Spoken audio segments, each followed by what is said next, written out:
Hi guys, welcome to Quick Chat with Venkatesh. Wiaan Mulder ఇప్పుడు వార్తల్లో ఉన్నాడు. ఎందుకు? Fifth individual highest score in test matches చేసినందుక, అదే సౌత్ ఆఫ్రికా తరఫున హైయెస్ట్ ఎవర్ టెస్ట్ స్కోర్ చేసినందుక? నో, దానివల్ల కాదు. ఎందుకు వార్తల్లో ఉన్నాడంటే అతను చేసిన ఒక స్పోర్ట్స్మెన్ స్పిరిట్కి సంబంధించిన జెస్చర్ వల్ల. ఎస్, 400 చేయడం అతనికి చేతిలో పని. బాయ హాత్ కా ఖేల్ అంటారే హిందీలో.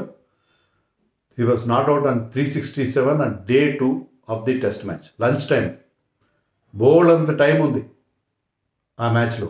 జింబాబ్వే బౌలింగ్ అంతా కూడా బిక్క చచ్చిపోయి ఉన్నారు, అలసిపోయి ఉన్నారు. వాళ్ళ మీద ఈజీగా ఒక అరగంట ఆడుంటే అతనికి ఆ 33 రన్స్ వచ్చేసేవి. 401 చేస్తే హయ్యెస్ట్ ఎవర్ టెస్ట్ స్కోర్ చేసిన ఘనత అతనికి దక్కేది. 2004లో యాంటిగ్వాలో చేశాడు Brian Lara, 400 not out. Only quadruple century in the history of the game. దాన్ని ఓవర్టేక్ చేసి నెంబర్ 1 అనిపించుకునే ఒక గొప్ప అవకాశాన్ని తనంతట తానే వదిలేసుకున్నాడు. నిన్న నేను యాక్చువల్గా ఐ వాజ్ ట్రావెలింగ్. నిన్న మార్నింగ్ నుంచి నాకు ఏదో పని ఉండి హైదరాబాద్ పటాన్చెరు అటు సైడ్ వెళ్ళాల్సి వచ్చింది. I was not driving, but మా ఫ్రెండ్ వెహికల్ వెళ్తున్నాం, చూస్తున్నాను అనమాట. నేను స్కోర్ అప్డేట్స్ వస్తాయి కదా. ఒక స్టేజ్లో మల్డర్ 300 చేశాడు జింబాబ్వే బులావాయల్ జరుగుతుంది టెస్ట్ మ్యాచ్లో అని చూశాను. తర్వాత ఇంకొక టైం చూసేసరికి హీ వాజ్ ఆన్ 350. సో 400 వచ్చేస్తుంది ఇవాళ అని చెప్పి నేను మళ్ళీ నా పనిలో పడిన తర్వాత కాసేపు చూస్తే 367 నాట్అవుట్ డిక్లేర్డ్ అని ఉంది. నాకేం అర్థం కాలేదు పరిస్థితి. ఎందుకు డిక్లేర్ చేశారు అబ్బా? నేనేమనుకున్నాను అంటే మ్యాచ్ ఎక్కడ జరుగుతుంది, జింబాబ్వేలో ఎక్కడ జరుగుతుంది, అప్పుడు లంచ్ టైమా, అవన్నీ అనుకోలేదు. సరేలే, అప్పుడు స్కోర్ ఏంటంటే 367 ఇతను చేసి డిక్లేర్ చేశాడు. వాళ్ళు ఒక 750 అయినా కొట్టారు, 650 అయినా కొట్టారు, 620 అనుకుంటా. తర్వాత Zimbabwe was already reduce to 8 for 2. అంటే బహుశా ఆట చివరి సెషన్లో వాళ్ళకి కొంత బ్యాటింగ్ ఇస్తారు కదా, అందుకే బ్యాటింగ్ ఇచ్చారు. వాట్సాప్ గ్రూపుల్లో వాటిలో కూడా చర్చ జరుగుతుంది. సత్యబాబు పెట్టాడు శ్రీకాకుళం నుంచి, అతను ఎందుకు 400 చేయలేదు, నేను టీం కోసం అన్నాను. అంటే ఐ వాజ్ థింకింగ్ దట్ బహుశా సెకండ్ డే ఎండింగ్కి వచ్చింది, సో డిక్లేర్ చేసి టీం కోసం, because is also the captain చేశాడు. కానీ తర్వాత నాకు తెలిసిన విషయం ఏంటంటే, తర్వాత ఇంటికి వచ్చిన తర్వాత చూస్తే తెలిసిన విషయం ఏంటంటే, అది లంచ్ టైంకే డిక్లేర్ చేశాడు. సెకండ్ డే రోజు బోల్డ్ అంత టైం మిగిలి ఉంది అనుకుంటే ఒక 6 గంట ఆడుంటే ఎవ్వరు అబ్జెక్ట్ చేసి ఉన్నారు కాదు. ఈజీగా it was in his hands. Captain కూడా అతనే. హాఫ్ అన్ అవర్ బ్యాటింగ్ చేసి 400 కంప్లీట్ చేసుకున్నాడు. కానీ తనంతట తానే సెల్ఫ్గా రికార్డు వద్దనుకున్నాడు. అది అక్కడ అతని గొప్పతనం. నాకు విపరీతంగా నచ్చేశాడు. త్యాగరాజు అనమాట, త్యాగం చేశాడు. ఎవరి కోసం త్యాగం చేశాడు? One of the legends of the game Brian Lara 400 చేశాడు. అది అలాంటి లెజెండ్స్కే అలాంటి రికార్డు ఉండాలి, నాలాంటి వాళ్ళకి కాదు అని చెప్పి తనంతట తాను అనుకుని ఆ రికార్డుని అతను వదిలేసుకున్నాడు. రియలీ ఇలాంటివి మనం చూడం క్రికెట్లో. మ్యాచ్ తర్వాత షాన్ పాలక్కి ఇచ్చిన ఇంటర్వ్యూ మీరు కూడా చూసింటారు, వైరల్ అవుతాం. ఎందుకు నువ్వు వదిలేసుకున్నావు అంటే 2 రీజన్స్ చెప్పాడు. We had enough runs on the board మీద కావాల్సిన రన్స్ చేశాము. రెండోది బ్రయన్ లారా లాంటి లెజెండ్స్గా ఉండాలి. మా కోచ్తో కూడా మాట్లాడాను. కోచ్ కూడా అన్నాడు ఆ లెజెండ్కి వదిలేసే రికార్డు అన్నాడు. నేను కూడా అదే అనుకున్నాను అనేసి వదిలేశాను అని చెప్పి చాలా చాలా ఎవ్వరు మనం ఊహించదు. ఇండియన్ బ్యాట్స్మెన్ ఎవరైనా అలా చేస్తారో మీరు చెప్పండి? ఎవ్వరు చేయరు. ఈవెన్ గ్రేట్ సచిన్ టెండూల్కర్ 2004లో ముల్తాన్లో జరిగిన టెస్ట్ మ్యాచ్లో రాహుల్ ద్రావిడ్ 194 దగ్గర సచిన్ ఉన్నప్పుడు డిక్లేర్ చేస్తే సచిన్ ఎంత యాంగ్రీగా రియాక్ట్ అయ్యాడు. వాళ్ళిద్దరి మధ్య రిలేషన్స్ చాలా రోజులు దెబ్బతిన్నాయి. సో ఏ బ్యాట్స్మెన్ కూడా లైక్ చేయడు సెంచరీ సమీపిస్తున్నప్పుడు డిక్లేర్ చేయడం గురించి. సో మన క్లోజెస్ట్ ఇన్స్టెన్స్ ఎక్కడ వస్తుందంటే ఐ థింక్ 2001లో ఎప్పుడు కరెక్ట్ 1996లో అనుకుంటా. మార్క్ టేలర్ ఒకప్పటి ఆస్ట్రేలియా క్యాప్టెన్, ఇప్పుడు ఇయర్ నాకు గుర్తులేదు. వాళ్ళు పాకిస్తాన్లో ఆడుతున్నప్పుడు Mark Taylor was not out on 334 అని 2 రోజులు ఆడారు. 2 రోజులు ఆడిన తర్వాత he was not out on 334. Mark Taylor was captain. 334 happens to be the highest score by an Australian. Don Bradman స్కోర్ని రీచ్ అయ్యాడు. So he wanted to share the record with Bradman. ఆస్ట్రేలియాలో declare చేసి Pakistan batting ఇచ్చాడు. So అతను అలా అక్కడ అతను కూడా అంటే బ్రాడ్మన్ రికార్డ్ని దాటకూడదనే కాకుండా టీంకి బ్యాటింగ్ ఇవ్వాలి, వాళ్ళకి బ్యాటింగ్ ఇవ్వాలి. బ్రాడ్మన్తో రికార్డ్ షేర్ చేసుకున్నాడు. వాళ్ళు బ్రాడ్మన్ రికార్డ్ అలాగే ఉంచాలనుకుంటే 3 దగ్గర ఆగిపోయింది వాడు. Eventually that record was bettered by David Warner. 335తో చేశాడు అతను. So that is the highest score. Bradman రికార్డ్ని అయితే ఓవర్టేక్ చేశారు. బట్ అక్కడ అతను కూడా 350కి వెళ్ళి ఉండొచ్చు. అప్పటికి ఇంకా 400 రాలేదు, ఇంకా సీన్లోకి రాలేదు. 400కి వెళ్ళి 350 అయినా చేసి ఉండొచ్చు. 350 చేసి ఉండే అవకాశం ఉంది. 365 అప్పటి హైయెస్ట్ స్కోర్, దానికైనా వెళ్ళొచ్చు, కానీ వెళ్ళలేదు.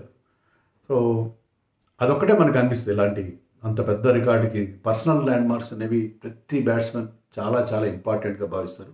But not this man. Brian Lara కోసం వదిలేశానని చెప్పాడు. అది నాకు నచ్చింది. అందుకే వీడియో చేస్తాను.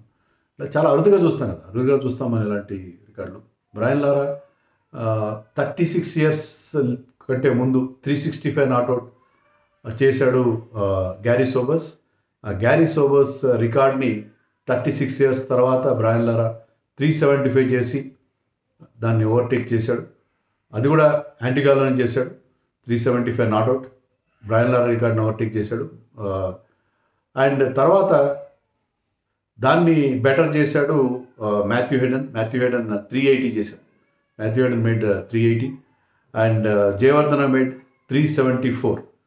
తర్వాత బ్రయన్ లారా 2004లో 400 చేసి అందరికంటే ముందుకు వెళ్ళిపోయాడు. 400 not out happens to be the highest score, still continues to be the highest score. అయితే సోబర్స్ కానీ, జయవర్ధన కానీ, మాథ్యూ హెడన్ అండ్ లారా వీళ్ళందరూ కూడా ఈ హైయెస్ట్ స్కోర్లన్నీ కూడా వాళ్ళు హోమ్ గ్రౌండ్లోనే చేశారు. కానీ ఫస్ట్ హైయెస్ట్ స్కోర్ అనే ఎవే గ్రౌండ్, నేను బులబాయాలో జరుగుతుంది, సౌత్ ఆఫ్రికా చెందిన మల్డర్ బయట చేశాడు.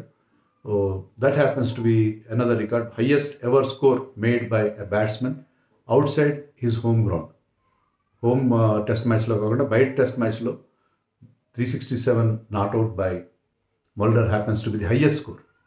ఎవరి మల్డర్ ఎందుకు సడన్గా అంత పిక్చర్లోకి వచ్చాడు? మన సన్ రైజర్స్ ఆడాడు, ఒకే ఒక మ్యాచ్ ఆడాడు మన సీజన్లో. ఇంజరీ వల్ల అతను వెళ్ళిపోయినట్టున్నాడు. Is a seam bowling allrounder, more known for his bowling actually. చాలా వరకు అతను ఇప్పటికి 20 టెస్ట్ మ్యాచ్లు ఆడాడు. 2019 నుంచి ఆడుతున్నాడు. అన్ని ఫార్మాట్స్లో సౌత్ ఆఫ్రికాకి ఆడాడు. ఈజ్ నాట్ జాకాలిస్ అంత గొప్ప ఆల్రౌండర్ ఏం కాదు.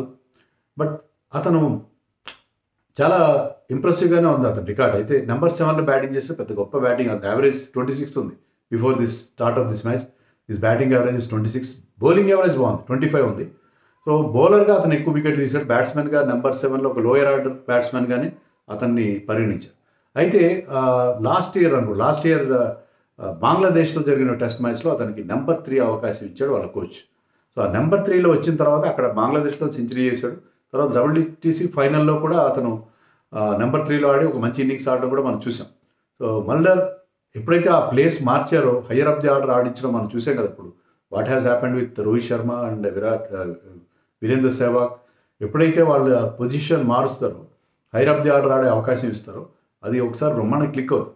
మల్డర్ విషయంలో అదే జరిగింది. ఈవెన్ లాస్ట్ టెస్ట్ మ్యాచ్లో ఇదే జింబాబ్వేలో 147 చేసిన అతను ఇక్కడ వచ్చేసరికి అతను క్యాప్టెన్సీ కూడా చేస్తున్నాడు. ఫస్ట్ టెస్ట్లో Keshav Maharaj lead the team. ఈ మ్యాచ్లో మల్డర్ క్యాప్టెన్సీ కూడా ఇచ్చారు. సో క్యాప్టెన్ అయిన తర్వాత ఫస్ట్ టెస్ట్లోనే అతను ఇంత బ్రహ్మాండమైన స్కోర్ చేశాడు. సో అతను కౌంటీ క్రికెట్లో ఆడి తన డిఫెన్స్ టెక్నిక్ని ఇంప్రూవ్ చేసుకున్నాడు. So now is become a batting allrounder మారాడు. లాస్ట్ టెస్ట్లో కూడా 4 వికెట్స్ తీశాడు. So is very very impressive. So చాలా బాగా బ్యాటింగ్ ఇంప్రూవ్ చేసుకుని సౌత్ ఆఫ్రికాకి, ఎందుకంటే సౌత్ ఆఫ్రికా టెస్ట్ మ్యాచ్లో బాగా ఆడుతుంటారు. వాళ్ళు WTC ఫైనల్ గెలవడంతో పాటు వాళ్ళకి even Bedingham is batting well. వాళ్ళ కీపర్ వెరైన్ కూడా మంచి బ్యాటింగ్ చేస్తాడు. సో వాళ్ళకి మంచి బ్యాటింగ్ లైనప్ అనేది ఇటీవల కాలంలో వాళ్ళకి ఎమర్జ్ కావడం అనేది మనం చూసాం. మార్క్రమ్ అండ్ బౌమా ఈ టెస్ట్ సిరీస్లో లేరు. ఎందుకు లేరు నాకు కూడా తెలియదు, నేను కూడా చెక్ చేయలేదు. సో ఇంత టాలెంట్ ఉంది సౌత్ ఆఫ్రికాలో. ఆఫ్ లేట్ వాళ్ళు మన T20 వరల్డ్ కప్ ఫైనల్కి రావడం ఏంటి, WTC ఫైనల్కి రావడం. సో సౌత్ ఆఫ్రికా మళ్ళీ పికప్ అవుతుంది. బ్రహ్మాండమైన టాలెంటెడ్ ప్లేయర్స్ ఉంటారు అక్కడ, మనకు తెలుసు కదా. డొనాల్డ్, షాన్ పొలాక్ లాంటి బౌలర్స్ మనకి తెలుసు కదా. సో మంచి బౌలర్స్, మంచి బ్యాట్స్మెన్, మంచి ఆల్రౌండర్స్, జాకాలిస్ లాంటి వాళ్ళు అక్కడి నుంచి రావడం మనం చూసాం. నాట్ టు ఫర్గెట్ డివిలియర్స్ లాంటి వాళ్ళని మర్చిపోవడానికి లేదు. సో గ్రేట్ బౌలర్స్తో పాటు మంచి బ్యాట్స్మెన్ కూడా వచ్చిన ప్లేస్ అది. కానీ ఒక టీమ్గా కంబైన్ కావట్లేదు. ఇప్పుడు బాగా ఆడుతున్నారు వాళ్ళు. జింబాబ్వేతో టెస్ట్ మ్యాచ్లు గెలవడం పెద్ద గొప్ప కాదు, జింబాబ్వే అటాక్ కూడా పెద్ద గొప్పగా లేదు. బట్ అతను చేసిన 367 స్కోర్ కంటే కూడా అతను చేసిన జెస్చర్, ఒక లెజెండ్ దగ్గర ఆ రికార్డు ఉండిపోవాలన్న అనేది చాలా అరుదుగా చూస్తాం. పర్సనల్ ల్యాండ్ మార్క్స్ అనేవి ముఖ్యంగా ఇండియన్ ప్లేయర్స్కి చాలా ఇంపార్టెంట్. మిగతా ప్లేయర్స్ కూడా పర్సనల్ ల్యాండ్ మార్క్స్కి చాలా వాల్యూ ఇస్తారు. కానీ ఆ రికార్డుని చేతులారా వదిలేసుకోవడం అనేది నాకు పిచ్చగా నచ్చింది. అందుకే వీడియో.